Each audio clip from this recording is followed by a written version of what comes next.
마태복음 26장 1절에서 30절 말씀인데요. 이 시간 13절까지 한 절씩 교도하시겠습니다. 26장 1절. 예수께서 이 말씀을 다 마치시고 제자들에게 이르시되 너희가 아는 바와 같이 이틀이 지나면 유월절이라 인자가 십자가에 못 박히기 위하여 팔리리라 하시더라. 그때 대제사장들과 백성의 장로들이 가야바라 하는 대제사장의 관정에 모여 예수를 흉계로 잡아 죽이려고 의논하되 말하기를 밀란이 날까 하노니 명절에는 하지 말자 하더라. 예수께서 베다니 나병 환자 시몬의 집에 계실 때 한 여자가 매우 귀한 향유 한 옥합을 가지고 나와서 하시는 예수의 머리에 부으니 제자들이 보고 분개하여 이르되 무슨 의도로 이것을 허위하느냐. 이것을 비싼 값에 팔아 가난한 자들에게 줄 수 있었겠도다 하거늘 예수께서 아시고 그들에게 이르시되 너희가 어찌하여 이 여자를 괴롭게 하느냐. 그가 내게 좋은 일을 하였느니라. 가난한 자들은 항상 너희와 함께 있거니와 나는 항상 함께 있지 아니하리라. 이 여자가 내 몸에 이 향유를 부은 것은 내 장례를 위하여 함이니라. 같죠? 내가 진실로 너희에게 이르노니 온 천하에 어디서든지 이 복음이 전파되는 곳에서는 이 여자가 행한 일도 말하여 그를 기억하리라 하시니라. 아멘. 오늘 말씀의 제목은 24절에 있는 말씀처럼 인자는 자기에 대하여 기록된 대로 가거니와 라는 제목으로 말씀을 나누기를 원합니다. 26장, 27장은 십자가의 사건을, 28장은 부활에 관한 사건을 다루고 있습니다. 성경에서 가장 중요한 십자가와 부활의 사건이 지금 우리 눈앞에 있습니다. 마태는 유대인들에게 메시아를 정말 대망하고 있는 유대인들에게 바로 예수 그리스도가 구약에서 예언한 그 메시아다, 이것을 마태복음 1장에서부터 유대인들을 대상으로 예수님을 메시아로서 증거하고 있습니다. 그런데 메시아가 되려면 구약의 여러 가지 정말 어떤 메시아인지를 증명해야 됩니다. 그래서 구약의 참된 메시아에 대한 여러 가지 증거들이 있는데 그 메시아를 마태는 마태복음을 통해서 아주 구구절절히 예수 그리스도가 바로 구약의 메시아라는 것을 지금까지 증거하고 있습니다. 우리 많은 얘기지만 그래도 우리 추스려서 한 네 가지를 좀 얘기한다면은 첫 번째는 예수님은 교사였다, 랍비, 선생이었다. 마태복음 23장에서도 강조했던 내용입니다. 이 교사로서 뭐냐면 의의 말씀을 전하셨다. 의라는 것은 의로운 하나님 앞에 올바른 길로 인도하시는 그 모든 것들을 갖다 뭐냐면 의라고 얘기합니다. 그러니까 언약 관계 속에서의 정말 하나님과의 올바른 관계를 다 의라는 표현으로 씁니다. 그래서 의의 교사로 예수님이 이 땅에 오셨다. 그래서 구약에서 이미 의의 교사로 오시겠다는 얘기들이, 예언들이 많이 있습니다. 우리 나중에 우리 에스겔의 말씀을 통해서 잠깐 그 본문을 좀 살펴보려고 하겠고요. 두 번째는 뭐냐면은 선한 목자로 오셨다. 선한 목자로 양을 갖다 부르시고 먹이고 입히셨다, 이런 얘기. 세 번째는 뭐냐면 하나님께서 부르신 이 양들을, 또 하나님의 백성들을 치유하고 회복하셨다. 그런 메시아였다. 이런 메시지를 지금 뭐냐면 마태는 증거하고 있는데, 이거는 그냥 마태가 이렇게 한 게 아니라 구약의 예언에 따라 증거한 거예요. 또 예수님도 자신이 메시아됨을 그냥 막 하나님의 긍휼함을 나타낸 것이 아니라 예언을 응하는 사역들을 예수님이 정말 이 땅에 오셔서 공생의 삶을 살 때 아주 구구절절히 말씀하시고 또 이렇게 증거하셨던 것을 보게 됩니다. 그래서 의의 교사로서 마태복음에는 5편의 설교가 있었잖아요. 산상수훈을 비롯해가지고 우리가 지난주에까지 봤던 종말의 그 때와 징조. 그래서 우리는 재림을 어떻게 정말 깨어서 준비할 수 있는가, 이런 모든 말씀이 다른 사복음서와 비해 많이 나와 있어요. 왜냐? 바로 구약에서 예언한 그 의의 메시아, 의의 교사인 메시아, 바로 그분이 예수다. 이걸 증거하기 위해서 그동안에 이제 했던 거죠. 자, 여기에 대한 우리가 지금 수요일 날 에스겔의 말씀을 지금 계속 보고 있기 때문에 익숙한 본문입니다. 그래서 또 그동안에 많이 앞에서도 마태복음 하면서도 여러분들이 소개를 했었는데요. 다시 한번 이 시간에 좀 우리가 확인하고, 예수님이 이렇게 말씀하고 이렇게 행동한 게 구약의 예언을 이루시게 함이구나. 또 마태는 그것을 갖다가 지금 마태복음을 통해 쓰고 있구나. 이걸 좀 우리가 봤으면 좋겠습니다. 아까 우리가 처음에 얘기했던 의의 교사, 또 이 랍비, 이 선생으로 이 땅에 오신 그 예수님에 대한 그 증거 규절이 어디서부터 이렇게 나오냐면은 에스겔 34장 23절에서 24절 그 말씀에서 우리 이런 모든 것들을 좀 살펴볼 수가 있습니다. 우리 화면에 있는데요, 한번 같이 읽겠습니다. 23절. 내가 한 목자를 그들 위에 세워 먹이게 하리니 그는 내 종 다윗이라. 그가 그들을 먹이고 그들의 목자가 될지라. 나 여호와는 그들의 24절 그들의 하나님이 되고 내 종 다윗은 그들 중에 왕이 되리라. 나 여호와의 말이라.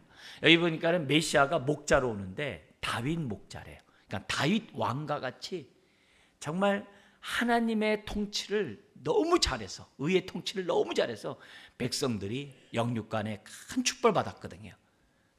그렇게 해줄 메시아, 그게 바로 한 선한 목자가 올 것인데 그분이 바로 예수님이라는 예언입니다.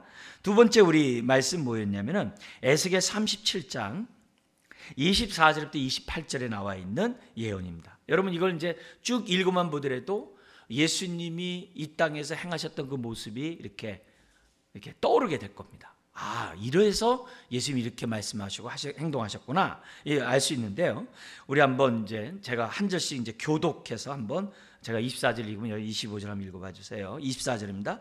내 종 다윗이 그들의 왕이 되리니 그들 모두에게 한 목자가 있을 것이라.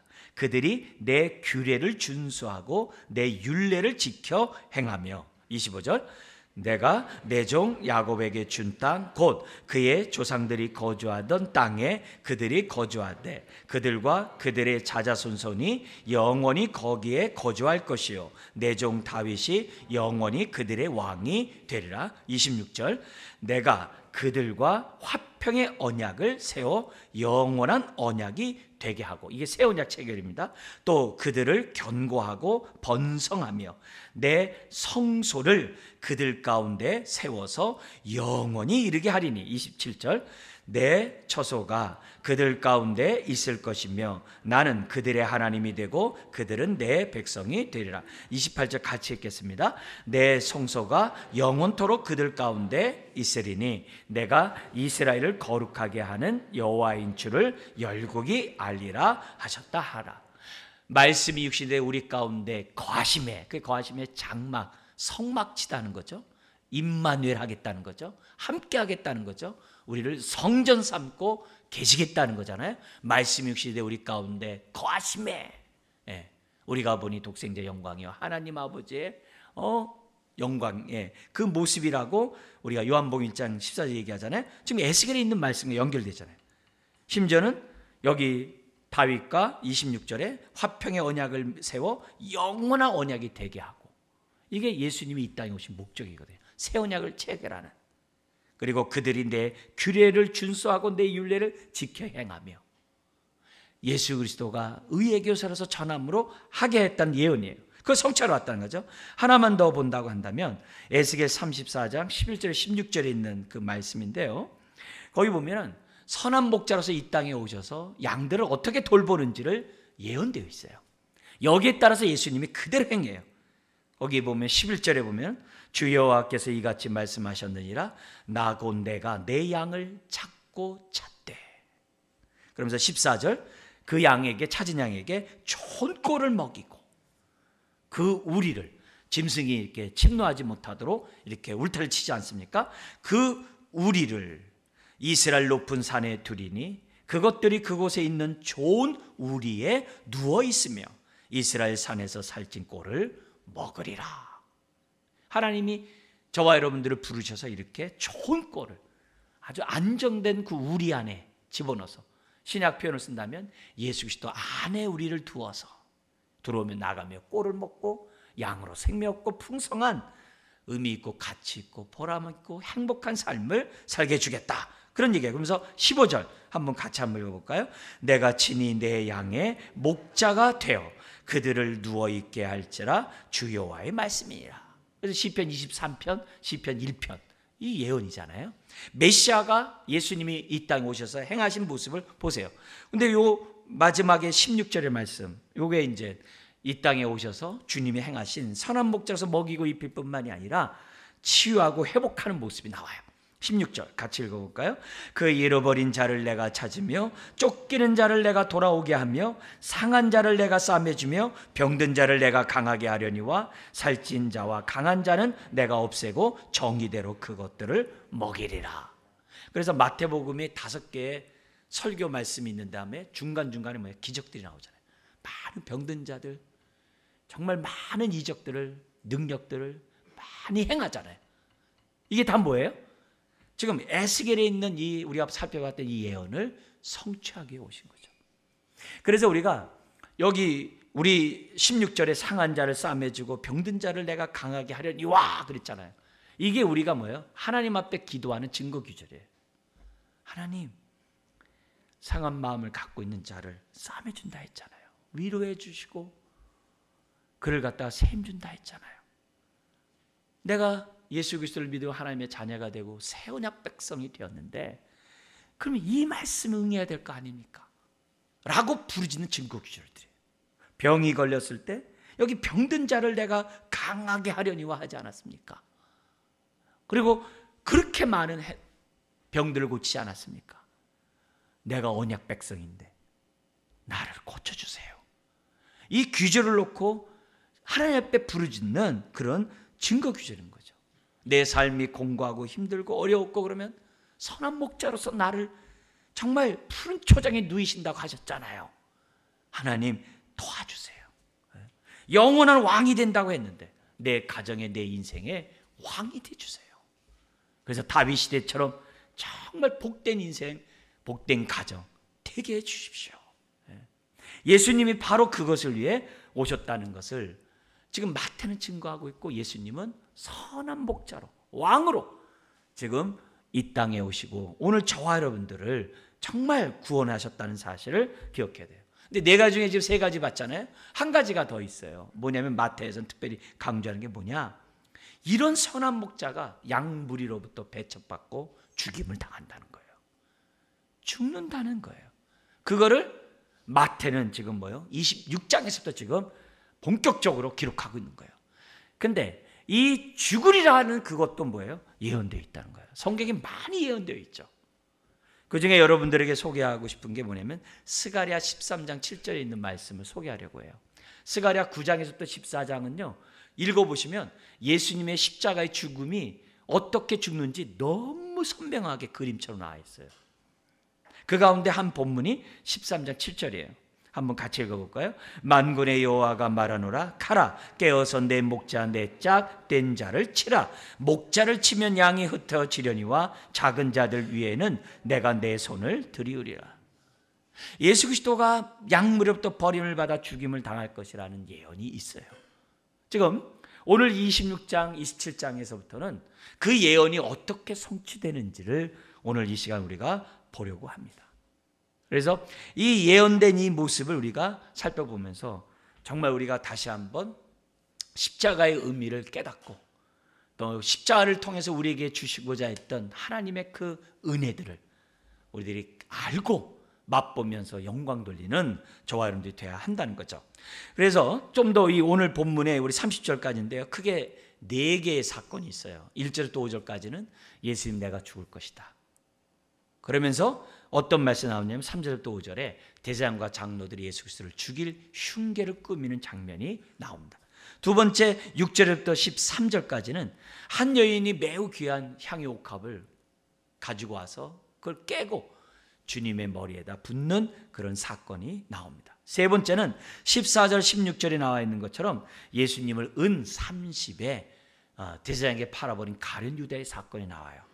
그리고 마지막 17절 30절 유월절에 만찬을 하시면서 사실 이 만찬이 지금 십자가에 대한 사건의 예표이고, 그리고 이 만찬은 어떤 만찬이냐, 너희들과 새 언약을 맺는 만찬이다 하면서 유월절의 만찬의 참된 의미를 제자들과 저와 여러분들에게 알려주시는 장면이 본문에 나옵니다.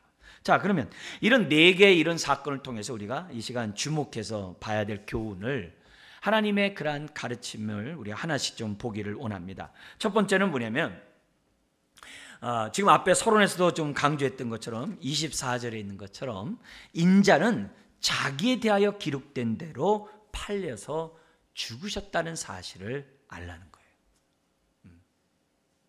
하나님의 뜻에 의해서 예언되었고 그 뜻에 의해서 죽으셨다는 것을 알라는 거예요. 힘이 없어서 죽은 것도 아니고 공권력에 그걸 대항할 그만한 세력이 없어서 죽은 것도 아니고 나약해서 죽은 것이 아니라 하나님의 뜻에 의하여 예언된 대로 또 기록된 대로 예수님이 죽으셨다는 사실을 저와 여러분들이 분명히 기억해야만 한다는 거죠. 하나님의 아들로 선한 목자로 그렇게 하나님의 긍휼하심을 베풀었지만 백성들이 영접하지 않았다 했어요. 배척했다 그랬어요. 배척만이 아니라 십자가에 죽였다라고 성경은 증언하고 있습니다. 비록 겉으로 볼 때는 지금 여기 3절부터 5절에 있는 것처럼 대장과 장로들이 예수 그리스도를 죽이려고 막 흉계를 꾸며요. 겉으로는 막 흉계를 꾸미고 우리가 이 명제를 하지 말자.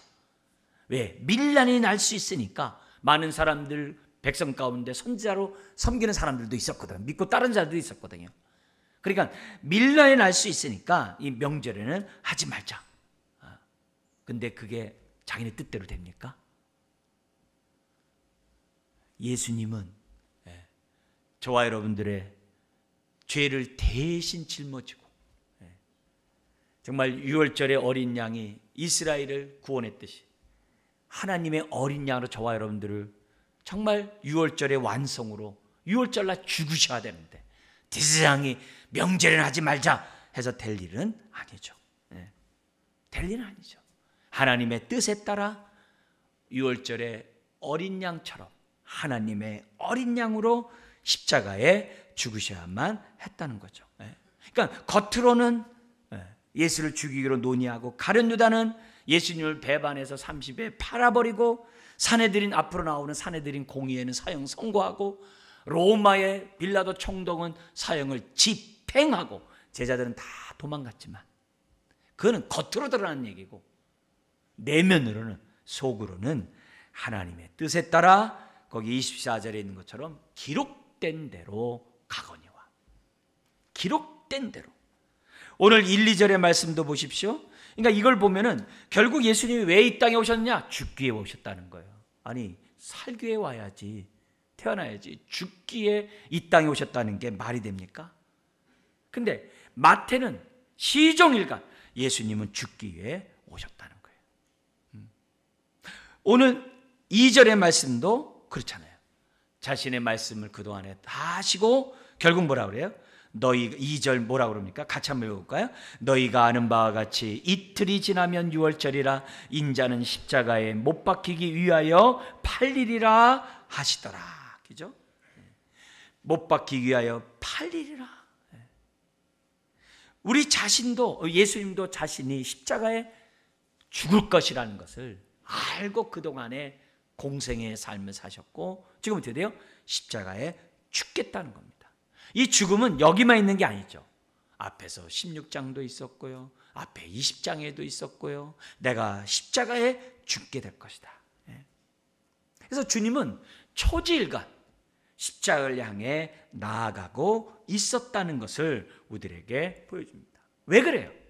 십자가 없으면 하나님의 구원이 이루어지지 않기 때문에. 하나님이 저와 여러분들을 구원하고자 하는 그 계획이 이루어지지 않기 때문에 하나님의 구원 계획을 이루시기 위해서 주님이 십자가를 지셔야 돼요.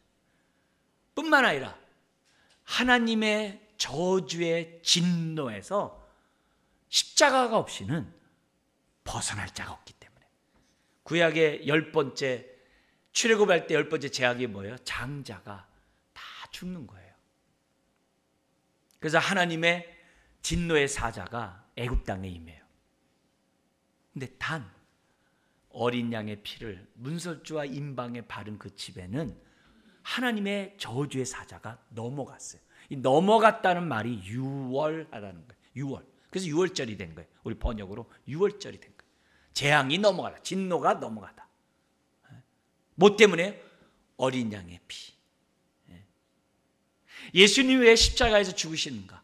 죄로 말미암아 하나님의 진노 아래서 심판받을 수밖에 없는 인생이 어떻게 돼요? 그 진노에서 보혈로 말미암아 벗어나게 되기 때문에. 그래서 예수님이 죽으셔야만 하는 거예요. 예수님이 죽지 않으면 우리는 소망이 없어요. 구원받을 길이 없어요. 주님이 죽으시고 나의 죽음이 너를 대신하여 죽은 것이다. 이 사실을 믿고 영접하며 죄사함 받고 하나님의 자녀가, 의의 자녀가 되는 축복이 우리들에게 주어지거든요. 그러니까 예수님이 십자가에 죽지 않을 수가 없는 거예요. 예수님이 왜 공생애를 시작하면서 세례 요한에게 세례를 받습니까? 죄도 없으면서도 불구하고 왜 세례를 받습니까? 저와 여러분들의 죄를 대신 짊어지기 위해서 세례를 받으신 거예요. 세례 요한도 말합니다. 내가 당신한테 세례를 받아야 되는데 왜 나한테 세례 받고자 하느냐. 주변 제자들에게 말합니다. 보라, 세상 죄를 짊어지고 가는 하나님의 어린 양이로다. 그러니까 사역 초기에서부터 예수님은 죽기에 이 땅에 오셨고 지금 어디에요? 십자가를 향해서 나아가고 있다는 것을 성경 봐요. 여기서 주목할 게 있어요. 지금 오늘 1절도 예수께서 이 말씀을 다 마치시고 제자들에게 이르시되 하면서 내가 죽으리라 이렇게 얘기했어요. 이게 뭐냐면 예수님이 그동안 하나님 말씀을 가르치고 많은 능력을 나타냈고 많은 사람을 섬겼고 심지어는 뭐예요? 많은 자들을 고치고 많은 사람들을 돌봤어요.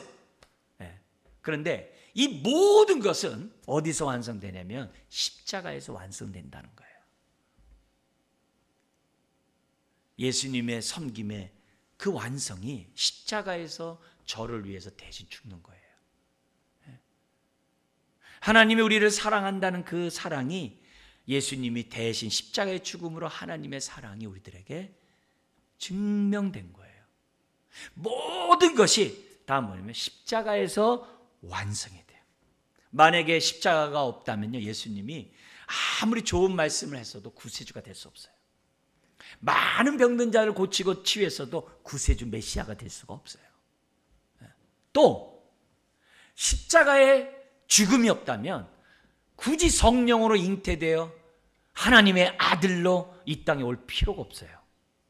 왜 예수님이 성령으로 정말 잉태되셔야만 했던 거예요? 저와 여러분들 같이 보통 생육법으로 태어나면 다 원죄 아래 태어나거든요. 그래서 흠 있는 모습으로 남을 위해 대신 죽을 수가 없어요. 흠 없고 죄 없는 대신 죽는 제물이 되기 위해서 하나님의 아들이 오셔야만 해요. 그런데 이 하나님의 아들이 보통 생육법으로 안 돼요. 그러니까 성령으로 잉태되는 거예요. 만약에 십자가가 없다면 굳이 성령으로 이 땅에 오실 필요도 없어요. 하나님의 아들이 올 이유도 없어요. 아무 의미가 없어요.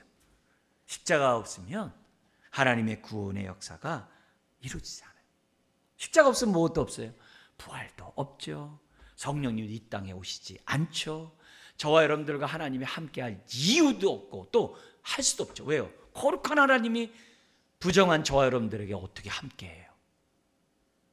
함께하기 위해서는 보혈로 저와 여러분들을 깨끗이 씻어야 되는 거거든요. 그래야 우리 안에 성전 삼고 임마누엘 함께하는 거죠. 그래서 십자가가 없으면 하나님의 뜻은 하나도 이루어지지 않아요. 이걸 예수님이 아셨기 때문에 어떻게 돼요? 지금 모든 가르침을 다 하고 어디로 가는가? 이제는 행동하는 거예요. 나 죽으리라. 근데 이 죽음이 뭐라고요? 첫 번째 교훈이 기록된 대로, 예언된 대로.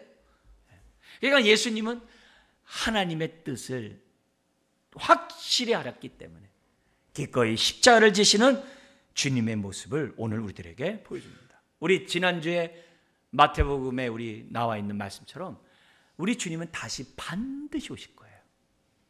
왜냐하면 그동안의 모든 예언이, 메시아에 관한 예언이 다 성취됐거든요. 예수님 오심으로. 다시 오실 재림 예언만 하나만 이루어지면 돼요. 근데 주님의 초림이 하나님의 기록된 대로 이루어졌다면 재림 또한 기록된 대로 확실하죠. 이걸 우리가 첫 번째 이 시간 알아야 될 이유가 뭐냐면, 왜 우리가 40일 신앙 훈련하면서 말씀을 묵상하고 암송하고 쓰고 왜 그럴까요? 하나님은 먼저 말씀하지 아니하시고는 역사하지 않으세요. 하나님은 기록된 말씀대로 내가 일하시겠다라고 누누이 말씀했어요. 그래서 우리가 하나님 말씀을 갖다 흘려 듣는 것이 아니라 이 말씀 그대로 우리들에게 이루어지기 때문에 쓰는 거예요. 암송하는 거예요. 그것도 모자라서 어떻게 돼요? 묵상하는 거예요. 그러면서 어떻게 돼요? 아까 우리 에스겔 37장 병든 자를 치유하고 정말 약한 자를 강하게 하고 상한 자를 치유하는 이런 메시지 나올 때마다 어떻게 돼요? 나에게 응하게 해주옵소서. 한 말씀 이루면서 왜요? 하나님은 어제나 오늘이나 내일이나 동일한 하나님이에요. 우리는 어제 오늘 내일이 있죠. 영원하신 하나님은 옛날도 오늘이고 오늘도 오늘이고 미래도 오늘이에요. 하나님 앞에서는 그냥 동시성이에요. 왜요? 영원한 하나님이니까. 오늘도 하나님 말씀에 내가 믿음으로, 내가 하나님 말씀을 아멘으로 받는 그 자가, 그 말씀이, 기록된 말씀이 너에게 영이요 생명의 말씀이 되겠다는 거예요. 그러니까 이 시간 말씀을 듣는 거고, 우리가 뭐예요? 40일 집중해서 하나님의 말씀을 가까이 하는 거예요. 그러면 그 말씀이 우리에게 솟아나는 샘물이 되는 거예요. 그게 믿음 생활이에요. 그래서 첫 번째 우리가 기억해야 될 것은, 예수님은 기록된 대로 이 땅에 오셨고 기록된 대로 주셨다. 그리고 하나님의 모든 뜻은 성경에 기록되어 있고 그 뜻대로 이루어진다. 그렇다면 우리가 이 말씀의 터 위에 깊게 뿌리를 내리고 세움을 입어, 그래서 자라서 감사가 넘치게 하는 삶을 골로새 2장 6절 7절인 것처럼 살아야 하는 거죠. 우리의 신앙의 기초는 말씀의 터 위에 깊게 뿌리를 내리는 거예요. 이 말씀이 이루어질 줄 믿습니다. 오늘도 우리에게 들려지는 이 말씀대로 역사하시는 하나님을 믿고 아멘을 받기를 주의 이름으로 축원합니다. 두 번째는 뭐냐면, 오늘 이 본문을 통해서 뭐냐면, 예수님이 하나님의 뜻을 분별했게 십자가를 진 것처럼, 또 여기에 한 여인이 하나님의 뜻을 분별해서 향유 옥합을 깨뜨리고 주 앞에 머리에 분 것처럼, 우리도 하나님의 뜻을 분별해서 우리도 그렇게 행동하자. 그것이 두 번째 교훈입니다. 여러분, 예수님이 십자가를 통해서 하나님이 구원의 역사를 이룰 것을 알기 때문에 기꺼이 지는 거죠. 기꺼이 십자가를 지는 거죠. 우리가 십자가의 의미를 안 만큼 자유하다라고 그래요. 성경 그렇게 말해요.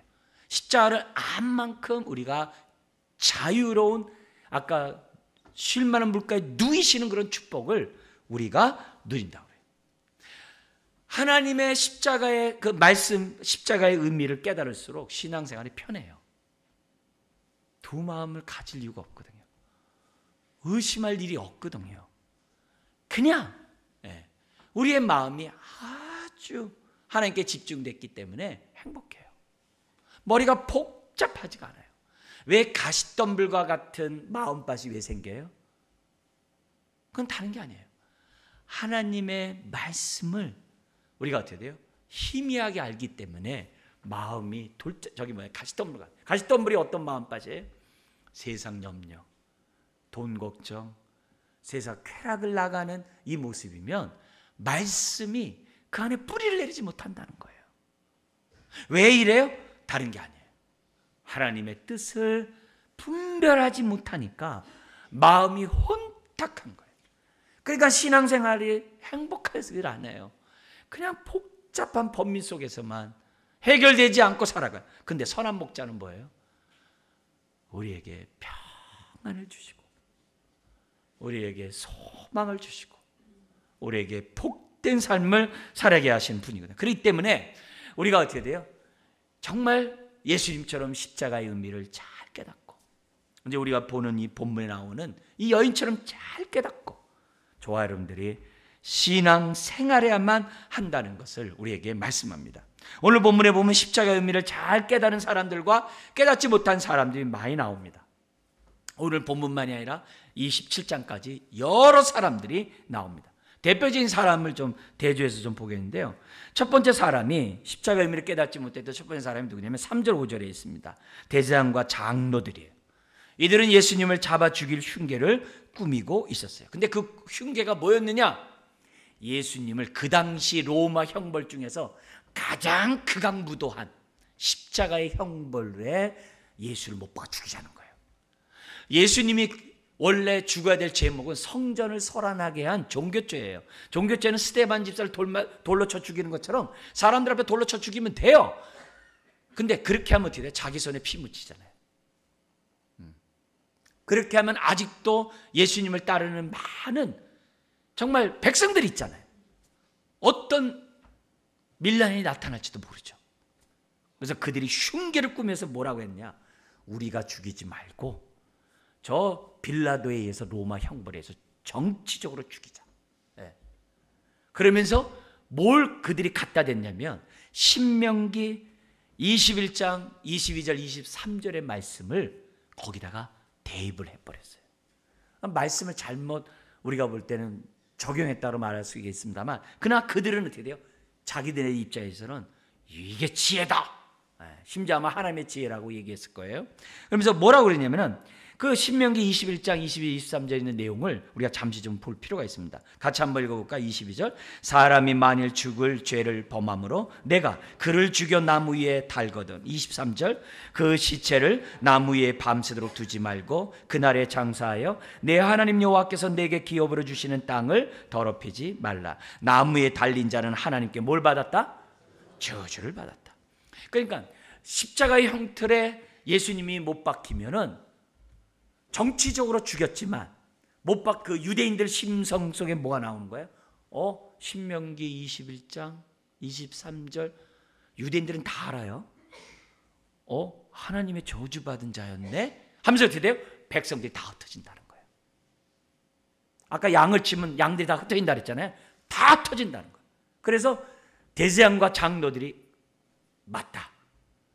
종교적으로 죽이지 말고 정치적으로 죽이자. 그래서 빌라도에게 거짓 증거를 하는 거예요. 이가 왕이라고 하고 반역을 있었습니다 하면서 빌라도 얘기하는 거예요. 그러니까 빌라도가 아무리 찾아봐도 예수님의 죄를 못 찾는 거예요. 그러니까는 대제사장이 뭐라고 그럽니까? 너가 만약에 예수를 죽이지 않으면 당신은 황제의 충신이 아니다 라고 하면서 정치적으로 압박을 주는 거예요. 예수님에게 죄를 찾지 못하는데 정치적으로 압박을 줘가지고 빌라도가 예수님을 죽이게 해요. 오늘날에도 이런 일들 많잖아요. 그러니까 빌라도가 죄패를 붙여야 돼요. 십자가 그 위에다가 어떤 죄명을 써놨어요? 유대인의 왕. 그러니까 대제사장은 또 얘기합니다. 유대인의 왕이라니 자칭 유대인의 왕이라 하라. 그러니까 나는 쓸 것을 다 썼다 그래요. 그 장면이 나와요. 그래서 이들이 했던 그 흉계는 뭐였어요? 십자가에 못 박아함으로 하나님의 저주를 받은 것처럼 위장시키자. 그게 대제사장과 장로들의 머리였어요. 그런데 하나님은 이 모든 것을 아시기 때문에 그들을 통해서, 그들의 그런 사악함을 통해서, 흉계를 통해서 하나님의 뜻을 이루는 거예요. 알고 봤더니 하나님의 저주를 받았는데 저와 여러분들이 받아야 될 저주를 대신 받도록 하나님이 대제사장을 이용한 거예요. 이용하신 거예요. 그래서 바울은 로마서 11장 33절에 이 모든 것을 보고서 뭐라고 얘기했냐면은 깊도다 하나님의 지혜와 지식의 풍성함이요 그의 판단은 헤아리지 못할 것이며 그의 길은 찾지 못할 것이로다. 네. 사랑하는 성도 여러분, 우리가 하나님의 선한 뜻의 이용을 하나님의 뜻에 우리가 쓰임을 받아야지 이렇게 악한 일에 쓰임 받으면 안 되죠. 이들은 십자가를 통해 이루어질 하나님의 뜻을 몰랐기 때문에 이렇게 흉계를 꾸미고 하나님의 뜻을 이뤘던 거죠. 이뤘던 거죠. 유월절에 어린 양이 필요하듯이 오늘 저와 여러분들을 구원하기 위해서 하나님의 어린 양인 예수 그리스도의 피가 필요하다는 것을 이들은 몰랐던 거예요. 두 번째, 십자가의 의미를 모르고 행동했던 사람이 누가 있냐면은 제자들과 가룟 유다예요. 그 중에 대표적으로 가룟 유다가 오늘 성경에 등장합니다. 그는 은 30에 예수님을 팔아버린 자였어요. 스가랴 11장 12절에 보면은 은 30이 배척당한 목자의 품삯이 은 30이에요. 은 30이 그냥 나온 돈이 아니에요. 그리고 당시 종이 죽음을 당할 때 배상 금액이 은 30이에요. 대제사장과 그 거래를 한 거죠. 여러분, 가룟 유다는 3년 동안 제자였어요. 근데 스승을 팔았어요. 오늘 뭐 팔 수도 있지. 우리 개념엔 그렇게 이해할 수도 있어요. 그러나 유대 사회에서는요, 스승을 파는 일은 역사적으로 없어요. 스승은 우리 마태복음 23장에 있는 것처럼 부모보다도 더 공경해야 돼요. 그게 유대 사회예요. 그 당시 유대 사회예요. 근데 스승을 배반한다? 있을 수가 없어요. 근데 유다는 스승을 배반해. 심지어 오늘 본문 21절에 보면은 최후만찬하는 그 자리에서 제자들에게 이런 얘기합니다. 너희 중에 한 사람이 나를 팔리라. 이건 뭐예요? 우리 주님이 기회를 유다에게 준 거예요. 근데 유다는 그렇게 했음에도 불구하고 다른 공간복음에 마귀가 예수를 팔 생각을 넣은지라 했어요. 그래서 그 생각대로 예수님이 기회를 줬음에도 불구하고 예수님을 팔아버리고 넘길 기회를 찾는 거죠. 자, 그러자 이 유다가 6절부터 본문 9절에 보면은 한 여인이 향유 옥합을 가지고 예수님의 머리에 붙자 제자들이 8절에 화를 내면서 왜 허비하고 낭비하냐고 막 그냥 여인을 책망하는 겁니다. 심지어는 이런 말까지 합니다. 이 9절에 이것을 비싼 값에 팔아 가난한 자들에게 줄 수 있었겠도다 하고는 똑같은 사건을 기록한 요한복음 12장에 보면은 300데나리온에 팔 수 있다고 그랬어요. 300데나리온이 얼마나 큰 돈이라고 그랬어요? 오병이어 역사로 장정 5,000명, 남녀노소 2만 명이 먹는 돈이 200데나리온이었어요. 그러니까 300데나리온은 뭐예요? 3만 명이 먹을 수 있는 금액이에요. 그러니까 명분이 분명하죠. 겉으로 이거 가난한 자에게 주면 얼마나 좋았냐. 네. 근데 성경은 뭐예요? 말은 진리지만 속은 그 동기는 도둑이라 그랬어요. 탐욕이라 그랬다고요. 그래서 이 부분에 대해서 지금 엄청난 이 비싼 이 금액에 대해서 제자들이 막 붕괴를 하고 오늘 본문에는 비싼 값에 팔아 가난한 자들에게 줄 수 있겠다 이렇게 말했는데 요한복음에 보면 누가 이렇게 말했느냐? 가룟 유다가 이렇게 말해요. 자, 그런데 예수님의 이런 행동에 대해서 이 왜 그렇게 했느냐? 예수님의 답변을 통해서 우리가 알 수 있어요. 답변을 한번 보세요. 10절부터 13절에 나오는데요. 예수님께서 제자들이 뒤에서 막 그런 걸 아시고 왜 이 여자를 괴롭게 하냐? 이 여인은 내게 좋은 일을 했다. 그리고 11절 가난한 자들은 항상 여러분들과 함께 있지만 나는 곧 간다. 나는 아니다. 12절 그러면서 하는 얘기가 이 여자가 이렇게 향유를 분 거는 나의 장례식 때문이야. 아까 2절에 내가 죽겠다 그랬잖아요. 그와 연관해서 뭐예요? 나의 장례식을 위함이야. 그럼 13절 얘기해요. 그리고 복음이 전파되는 곳에 이 여자가 행한 일을 알게 해주라는 거예요. 왜 알게 해라는 거예요? 이 여인처럼 살라는 거예요. 그게 오늘 두 번째 교훈인 거예요. 이 여인처럼 살라는 거예요. 네? 여러분, 이 여인은 어떤 여인이에요? 이 사건을 기록한 요한복음에서는요, 우리 마리아로 기록됐어요. 마리아 누구냐면 나사로의 누이. 나사로가 누구예요? 죽었다가 살아난 자예요. 자기 오라버니가 죽게 되었을 때 예수님을 초청했는데 예수님이 민그작거리고 죽기를 기다렸다가 우리 주님이 와요. 그러니까 마르다하고 마리아가 왜 일찍 좀 오시지 왜 그러냐고. 네 오라비가 다시 살아날 거다. 네, 부활을 믿습니다. 그럼 미래가 아니라 지금 살아날 거다니까. 마르다와 마리아가 믿질 못했거든요. 근데 나사로 살아났어요. 그런 은혜가 있었어요. 그러니까 그런 은혜 속에서 지금 뭐예요? 마리아는 내가 죽게 될 거다. 내가 죽게 될 거다. 이런 얘기를 마리아도 역시 제자들처럼 들었어요. 근데 제자들은 한쪽 귀로 흔적을 버렸는데 이 여인은 그 얘기를 듣고 뭐 한 거예요? 장례를 치를 준비를 했다는 거예요. 이게 주님의 해석이에요. 주님의 해석이에요. 그러니까 사실 유대인들은 손님이 오면요, 그 머리에 향유를 부어서 그 손님을 갖다가 존귀하게 대하는 게 예예요. 예법이에요. 유대인들은 다 그렇게 해요. 그런데 여기서 보니까는 예수님에 대해서는 와서 존귀하게 대하지도 않고 정말 향유도 붓지 않았다는 이 모습이 지금 여기 성경에 나와요. 근데 이 여인은 자기 오라베를 살린 것도 있고 너무나도 귀한 그 주님이기 때문에 귀한 분으로서의 향유로서의 옥합을 깨고 기름 부은 것도 있어요. 그러나 그 이면에는 우리 주님이 뭐야? 장례를 치르기 위해서 이 여인이 했다는 거예요. 자, 그러면 여기서 지금 우리가 두 번째로 주목해야 될 교훈이 뭐라고요?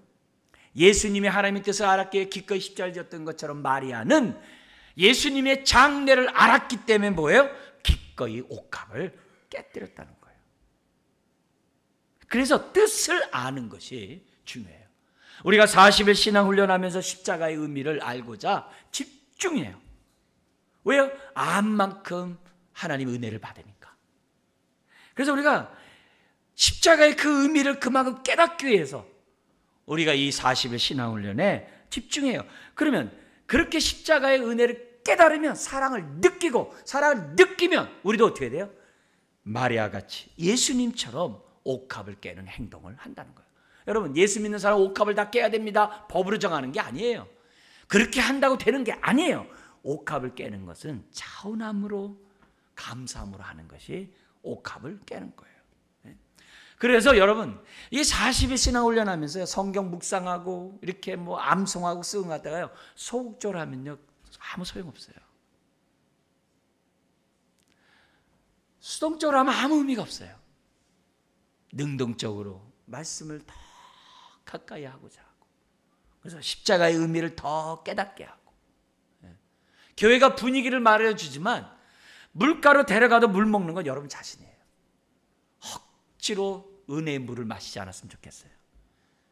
십자가를 사랑하고 십자가의 의미를 더욱더 깨닫는 마음으로 해야 돼요. 그래야 우리 인생이 어떻게 돼요? 옥합을 주님으로 깰 수 있어요. 그 깨는 게 하나님 앞에 어떻게 돼요? 영광이고 축복이죠. 우리가 입술로 하나님 찬양하는 거 중요해요. 근데 목자의 입장에서 양이 그냥 배고프고 굶주리고 상한 마음 가운데 있고 병들고 막 양털이 그냥 기재재하고, 그걸 보고서 목자가 좋을 목자는 아무도 없어요. 그건 선한 목자가 아니에요. 부모는 자식이 아프면 더 아프고 즐거우면 더 즐거운 게 부모예요. 우리 아버지신 하나님이 우리를 볼 때 우리가 행복하게 살아야 기뻐하시는 분이에요. 왜 우리가 십자가의 의미를 더욱더 알아야 돼요? 그 안만큼 행복하거든요. 행복하면 그게 뭐예요? 하나님께 영광이에요. 입술로 찬양도 중요하지만 행복함으로 하나님을 찬양하는 것도 중요하다는 사실을 저와 여러분들이 잊어서는 안 돼요. 안 돼요. 그래서 오늘 우리들이 옥합을 깨면 깰수록 우리가 어떻게 돼요? 하나님의 축복 가운데 살거든요. 축복 가운데 살거든요. 자, 그런데 그 당시 분위기가 어떻다고요? 제자들도요. 아까워. 왜 이렇게 무모한 짓 하냐? 왜 이렇게 낭비하냐? 가난한 자들에게 더 줄 수 있는데 명분은 좋죠. 그러나 그 중심은 뭐예요? 그렇게 말하는 중심은요, 아깝다는 거거든요. 근데 이 마리아는요, 그럼에도 불구하고 옥합을 깨가지고 과감하게 예수님 머리에 부었다는 거예요. 제자들은 3년 동안 다녔어도 예수님 위해서 향후 붓는 거에 아까운 거예요. 그러나 하나님이 너희들 다시 내가 너희들 때문에 3년 동안 나랑 더 있어야 되겠다, 나중에 내가 죽겠다 이러지 않아요. 다 지금 미성숙하지만 이 제자들도 자신들도 향유 옥합을 깰 것이라는 것을 우리 예수님 뭐예요? 확신했죠. 왜요? 성령이 오시면 되거든요. 그래서 제자들이 뭐예요? 다 순교하는 거예요. 자기 목숨을 기꺼이 던졌던 것을 보게 됩니다. 그러므로 오늘 이 여인의 이런 행동은 딴 데서 오는 게 아니에요. 하나님의 십자가의 의미를 깨달았기 때문에 이렇게 한 거예요. 오늘도 우리도 마찬가지예요. 하나님의 은혜를 깨달으면 우리가 어떻게 돼요? 내 삶을 드리죠. 맡은 직분에 우리가 헌신하고 최선을 다하고 내 삶을 다하죠. 지속적으로 내 삶을 하나님 앞에 드리고 쓰임받고자 하는 거죠. 이 40일 신앙 훈련이 이런 기회의 시간이 돼야 돼요. 마지막으로 세 번째가 26절부터 29절에 있는 말씀인데요. 십자가는 하나님과 우리를 아버지와 자녀의 관계로 새롭게 맺게 하는, 우리 성경 용어로 새 언약을 체결하기 위한 십자가라는 사실을 우리에게 가르쳐주고 있는 거예요. 그래서 우리가 예수 믿는 저와 여러분들은 새 언약 백성답게 우리가 뭐예요? 살아야 한다는 것을, 신앙생활해야 한다는 것을 우리 주님이 강조하고 있어요. 여기 26절에서부터 28절에 보면은 매년 했던 이 6월절 만찬을 하면서 제자들에게 얘기하는 거예요. 이 떡은 내 몸이다. 이 포도주는 나의 피다. 근데 어떤 피라고 그래요? 28절 같이 한번 읽어볼까요? 이것은 죄사함을 얻게 하려고 많은 사람을 위하여 흘리는 바 나의 피 곧 언약의 피니라. 언약의 피니라. 과거 시내산에는요 6월절에 어린 양으로 옛 언약을 맺었어요. 근데 신약은 예수님의 피로 새 언약을 맺는다는 거예요. 예수 믿는 게 뭐예요? 하나님과 언약을 맺는 거예요. 그래서 하나님이 우리 아버지가 되고 우린 자녀가 되고 예수는 우리의 주님이 되고 우리는 주님의 제자가 되고, 여러분 이러면서 우리 주님이 뭐냐면 이 모든 게 뭐예요? 이미 사실 예수님이 한 말이 아니라 예레미야에 다 예언되어 있어요. 예레미야 31장에 이 예언이 이미 기록되어 있어요. 31장 31절에 34절에 예레미야 이미 기록되어 있어요. 메시아가 오면 새 언약을 체결할 것이다 그래요. 근데 옛 언약과 새 언약의 차이가 예레미야 31장 거기 33절 34절에 보면은요, 우리 한번 같이 한번 읽어볼까요? 33절 34절입니다.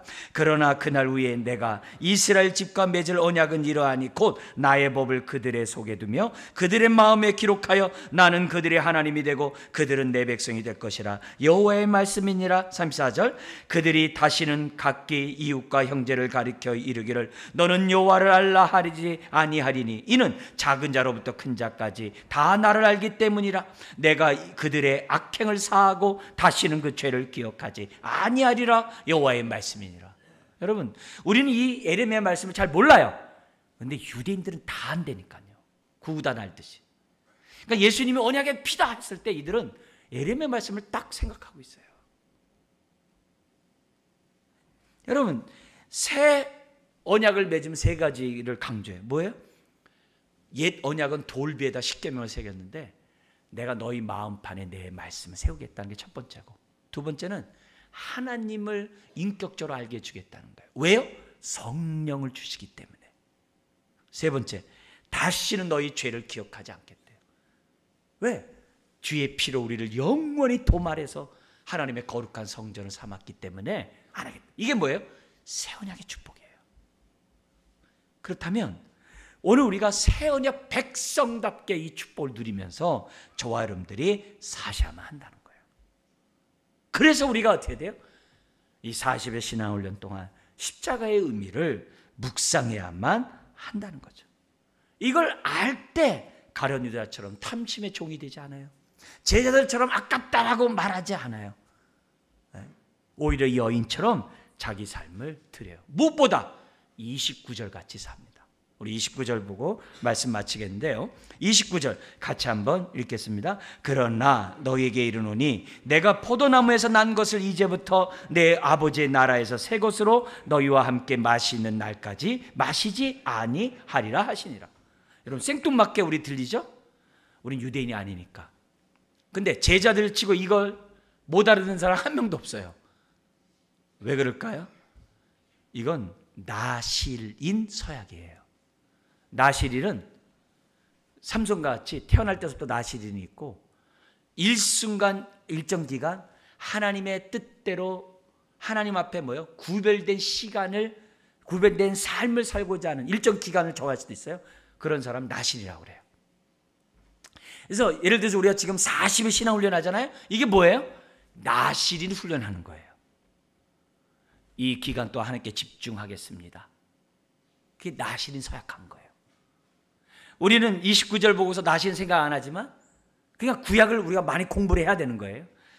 이건 뭐예요? 나실인 서약. 이 말은 무슨 말이에요? 예수님은 머지않아 곧 지게 될 십자가 하나님의 뜻이기 때문에 반드시 뭐 해야겠다? 십자가에서 죽겠다는 의지가 들어가 있는 얘기예요. 하나님의 뜻을 이루는 삶을 우리 주님이 행하시겠다는 의미가 들어가 있는 거예요. 모든 것이 하나님의 뜻대로 내 삶을 철저히 드리겠다고. 그게. 근데 이게 뭐냐? 나실인데 그래요. 저 하나님의 뜻 가운데 제 삶을 드리겠습니다. 철저히 주의 뜻대로 저는 구별된 삶을 살겠습니다 하고 서약하는 게 나실이래요. 예수님 당시에 나실인이 너무 많았거든요. 성도들이. 그걸 우리 주님이 하고 있는 거예요. 언약이 뭐예요? 나실인 서약하는 게 언약이에요. 우리가 예수 믿는 게 뭐라고요? 나실인 서약하는 거예요. 이제부터 하나님이 나의 아버지입니다. 저 이제 하나님만 섬길 거예요. 예수님 나의 주님이에요. 저 딴 사람 섬기지 않고 오직 주님과 함께 살겠어요. 그 서약이 나실인 서약이에요. 이 서약은 뭐예요? 오늘 저와 여러분들이 하나님의 말씀이라면 그 말씀대로 철저히 살겠다고 하는 그 서약이에요.